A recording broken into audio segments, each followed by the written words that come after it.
سلالة الكهول في الجزائر عباكم. كاين كهول كبار في السن وكاين صغار في السن وكاين رجال وكاين نساء. ثم دير في بالك ماشي الكهول هما اللي كبار في اللاج، اعداء الشباب. وهي سلاله، شوف ما تقدرش ما ينقرضوش، لازم انت تنقارض منهم. اعداء الشباب سما يحطمك في كلش، فهمت؟ في قرايتك، في اي دومين تجي راح ديرو هو يحطمك. الكهل هدايا تلقى حتى الكهلات بنات ونساء، باسكو هي سلاله. تلقى حتى وليدو مربيه على الكهوليه، هما دايرين هكذا. سلاله الكهول تبقى هكذا مدى الحياه، لا تنقرض.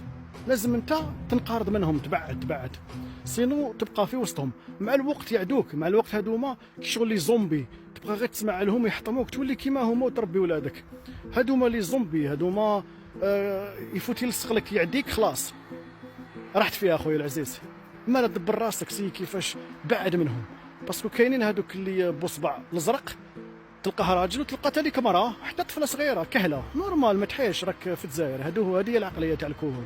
اما ليسي كيفاش بعد عليهم قد سما والله باش تنجح. والله مادامك راك عايش معاهم والله ما يطلع لك ربح خويا، باسكو انا خرجت منهم الحمد لله يا ربي. برك نصيحه للناس اللي راهي تعاني من الكهول في الجزائر. والسلام عليكم، الله يجعل الخير خوتنا وربي يفرج عليكم، والله يبعدهم عليكم ويبعدهم علينا قسمه والارض. يا سلام.